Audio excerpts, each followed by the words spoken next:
Hello, friends. This is Dave Hurwitz, executive editor at ClassicsToday.com, here in the Overflow Room. And one of the wonderful things about being in the Overflow Room is that I can work my way through the overflow and give you an occasional update on some of my previous videos.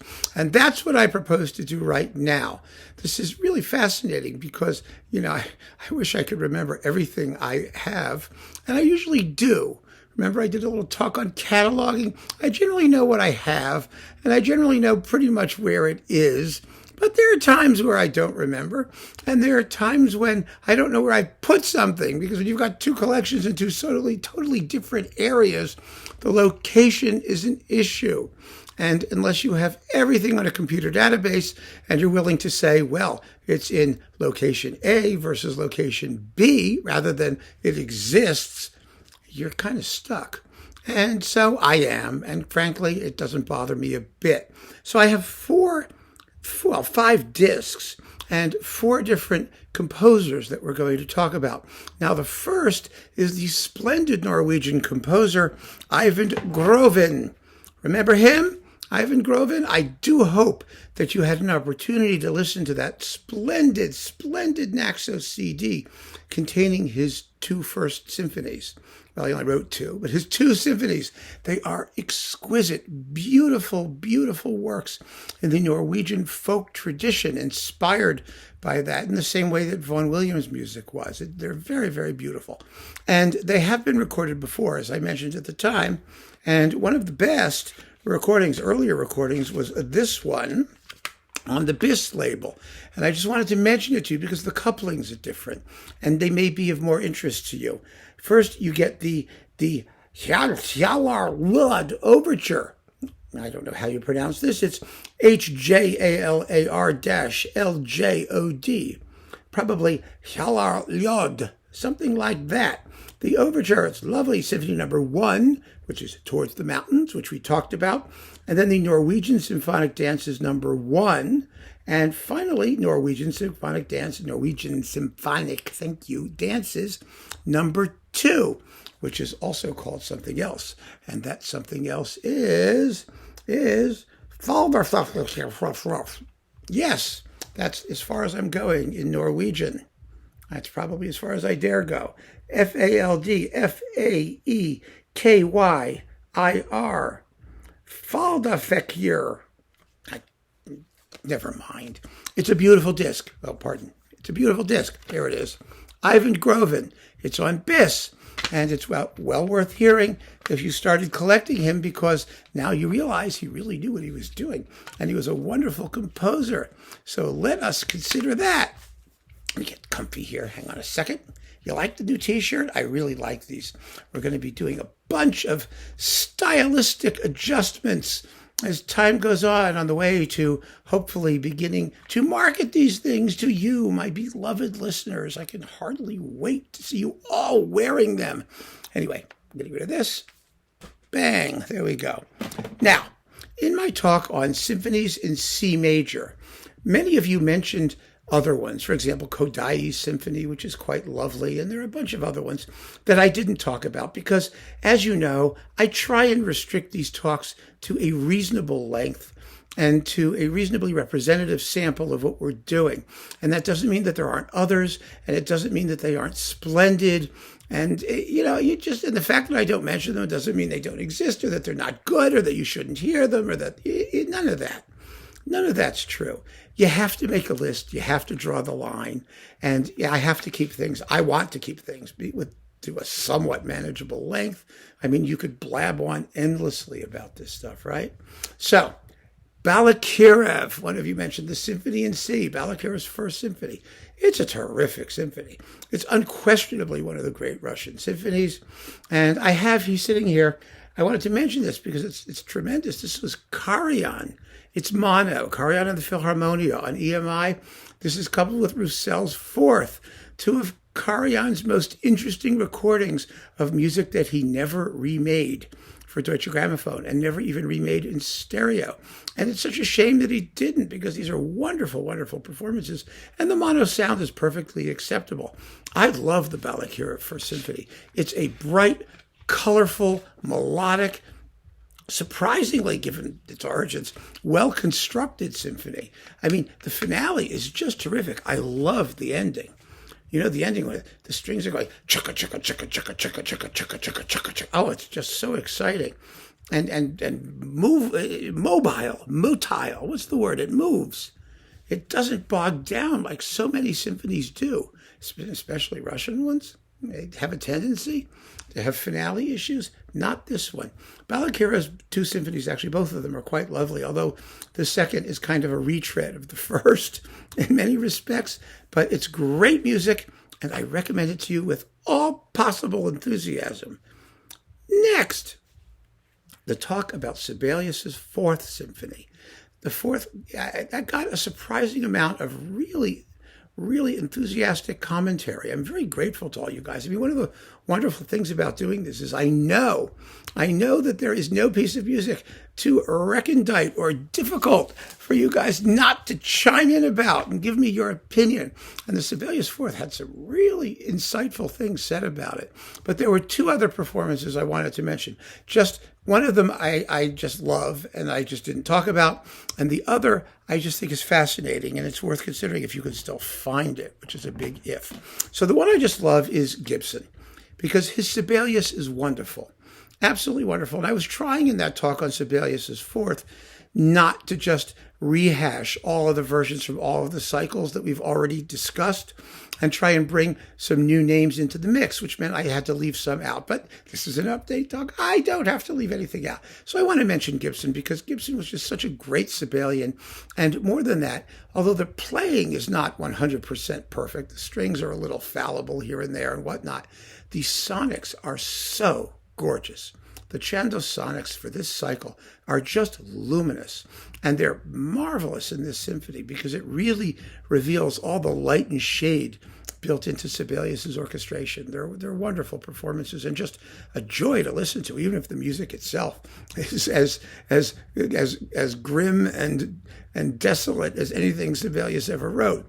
But wonderful performances, absolutely first rate. So Gibson for Sibelius 4. Next, also a Sibelius 4. Here's one. It's not a question of it being great or not great. It's more of an experiment for those of you who are really aficionados of the piece.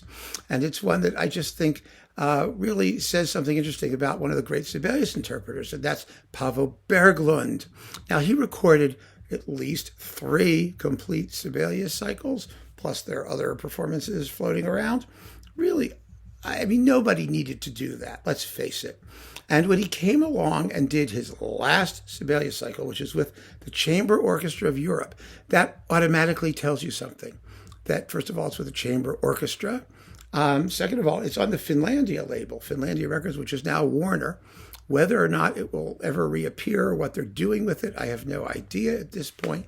But Berglund was on the record saying, I just did this for myself. I wanted to do a Sibelius cycle that was microscopically detailed, where I hear every bit of nuance that I've always wanted to hear in a chamber orchestra with total transparency between the parts. In other words, it's almost a clinic in what Sibelius sounds like. He wasn't even that interested, I think, in the expressive intensity of the works at hand. He just wanted to hear the music. That's what he said. Is that what he achieved? Well, that's a whole nother question. I don't really know. I can't really answer that question. You would have to do it for yourself. I found these performances to be sometimes revelatory in the level of detail that you could actually hear, and sometimes rather cool and uninteresting. But it was Berglund for Berglund. So here it is with the Chamber Orchestra of Europe, Symphonies 4 and 6. I think that for hardcore Sibelians, this will be fascinating. I think the rest of humanity need not bother. And I mean that with all due respect to Berglund, who was a spectacular conductor and who certainly earned the right to do a Sibelius cycle for himself. What fascinates me is that he actually got a label to pay for it when he did a Sibelius cycle for himself. Maybe that's why it's not around anymore. They got tired of keeping stock. I don't know, but it shows you something about the kind of stuff the industry was able to do only a few decades ago, which is really unheard of now unless it's privately financed. Fascinating. So that's Sibelius 4. Finally, the last bit of update is to my talk on the Mozart violin concertos. Now, many of you mentioned other versions of the Mozart violin concertos, which I did not discuss. But I said at the beginning of that talk, as I've said so many times, there are many, many fine performances, and I can't talk about all of them. One of the most frequently mentioned was Joseph Suk. Some of you mentioned Christian Tetzlaff. Some of you mentioned Wolfgang Schneiderhan. You know, in a rather silly way, I have to say. Do me a favor. Don't just say, oh, these pieces are unthinkable without performer X. It's such crap. I just delete those comments. I really do. I mean, you know it's not true. That's never true. It really isn't. There's always something great out there in basic repertoire performances. Maybe in a work that two people in the universe have ever done. Okay, yes, there may be certain essential performances because we have no choice. But where we have choice, and particularly where every great violinist in the history of humanity has played this music, don't give me any bullshit about, oh, if it isn't so-and-so, we can't even talk about that music. It's nonsense. And we don't do nonsense here, do we? Everything we do is serious. Well, maybe not serious. Truthful, reasonable. Anyway, the most named guy that I did not discuss was David Oistrakh. And here he is.